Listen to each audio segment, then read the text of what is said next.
W imię Ojca i Syna i Świętego Ducha. Amin. Chrystus воскрес, воістину воскрес.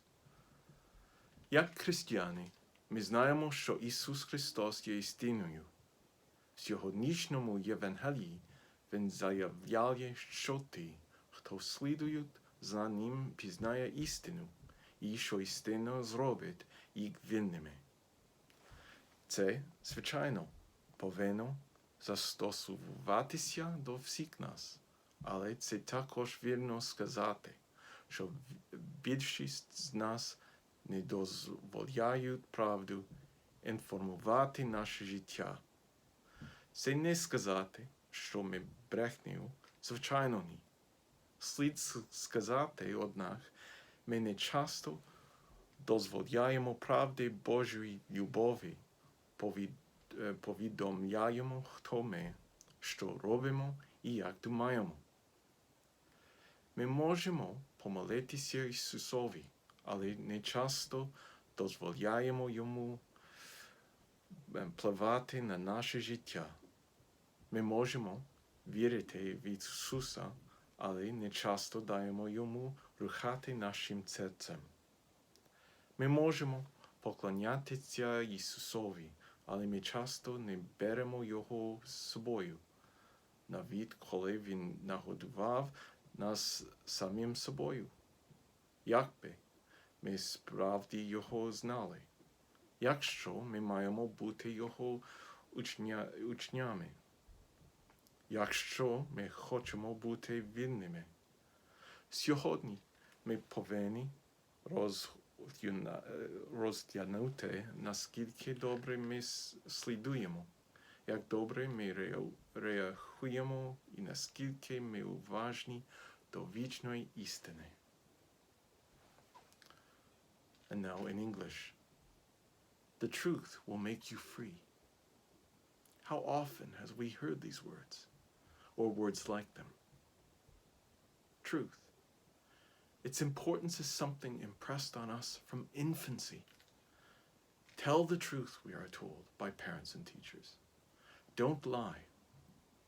Indeed, truth is a term that gets thrown about quite freely nowadays, especially in relation to politicians and news. Did this or that politician tell the truth? Is what we have just heard or seen or read fake news?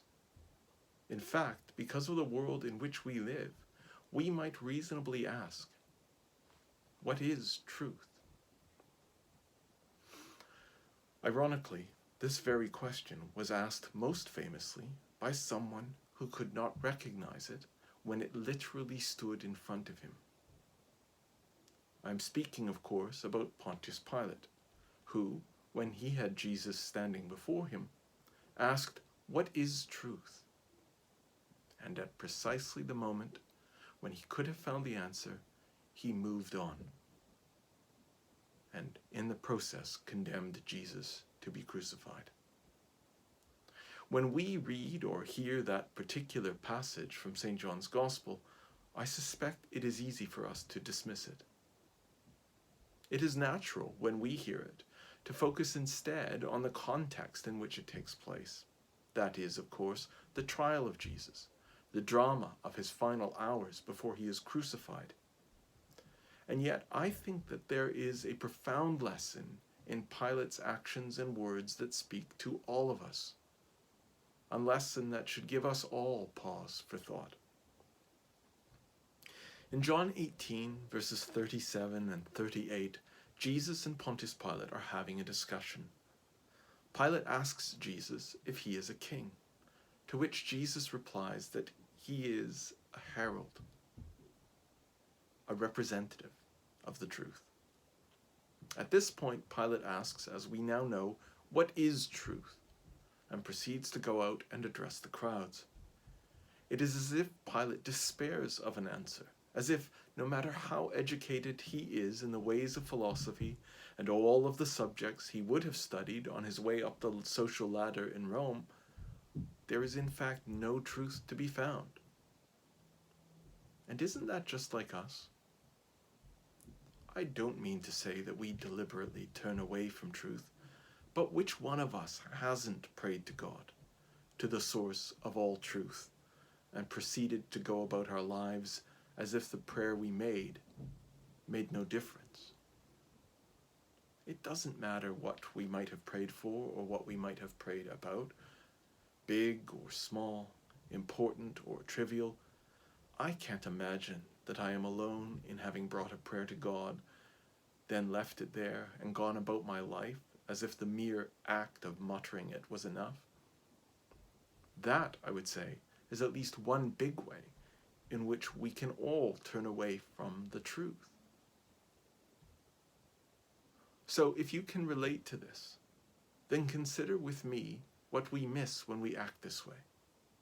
In today's gospel, Jesus declares that if we abide in his word, we are his disciples, and that we shall know the truth, and the truth shall make us free. How good is this? The implication for our lives is huge.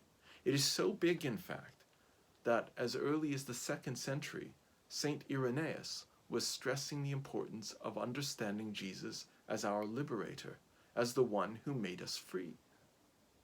That great father of the church knew that our lack of freedom was anxiety, it was illness, it was death. He could see that without the freedom made possible by Christ, we were destined to live depressed lives. And although he lived many centuries ago, his understanding of our human nature, with all of its weaknesses and needs, was profound.